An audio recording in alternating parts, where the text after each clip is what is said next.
What's up, everybody? Welcome back. Hope everybody's having a great day or night whenever you're watching this. I want to talk about Domantas Sabonis' season thus far because he's legitimately been like a top 3 center in the entire NBA, and he's not getting any recognition, no love, no none of that. So we're going to do it right now. All right.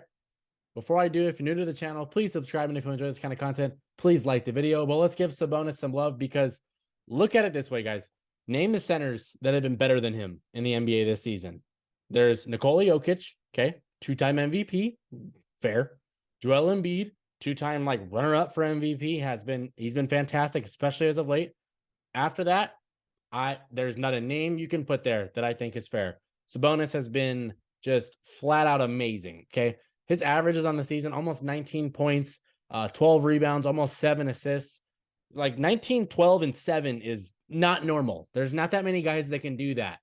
And his efficiency to go along with that 19, 12, and 7, 63% from the field, like 45 from 3, although it's only on 1 attempt a game, and then like 74% from the free throw line. So he's just been very, very efficient, pretty much anywhere he's been shooting from.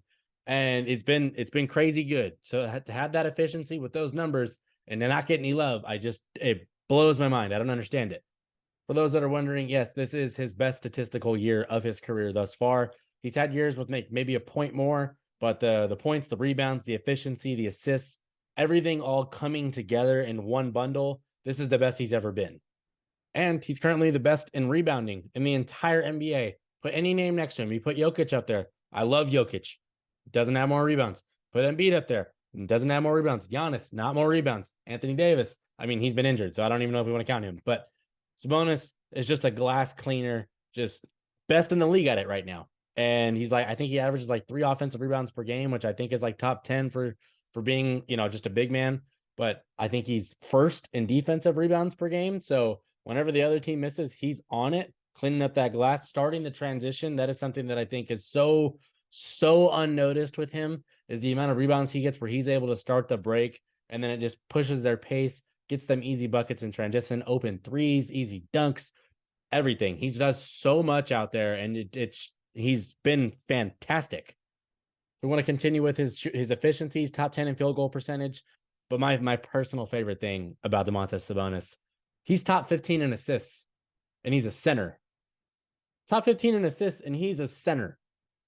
There's only one other guy that does that, and that's Jokic, which I've already given him love. But top 15 in assists as a center, ridiculous.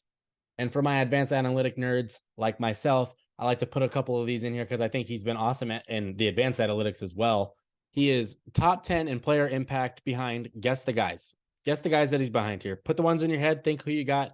He's behind Luka Doncic, Joel Embiid, Nikola Jokic, Giannis Antetokounmpo, Kevin freaking Durant, John Morant, and Shai Gilgeous-Alexander. Those are the only guys ahead of him in terms of player impact. That crazy. Because those guys are all stars, like MVP caliber players. Like, Shai's just been blown up this year. John Morant's awesome. KD's KD.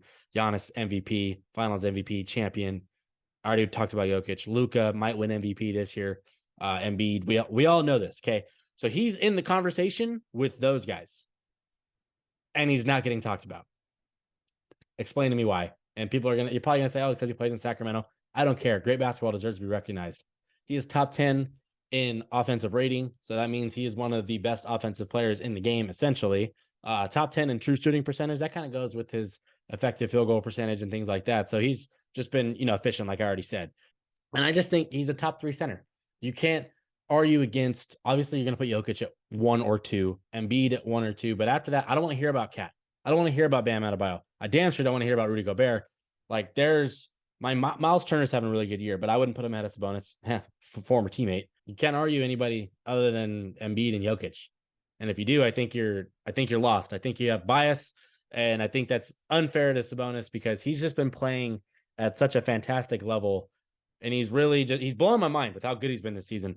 I knew he was good. I knew he was like a 20-10 kind of guy, but the passing is something that I'd seen flashes, and I hadn't watched a ton of him, but the passing is something that it's truly remarkable to me because he's legitimately one of the best dribble handoff guys in the NBA. He reminds me a lot of Bam in that sense, to where kind of finds the shooter while they're in movement and then sets that pick for him, gets the handoff, gets them the open 3. It's another reason why he's number 1 in screen assists. So he's, creating a lot of plays without sometimes even having the ball.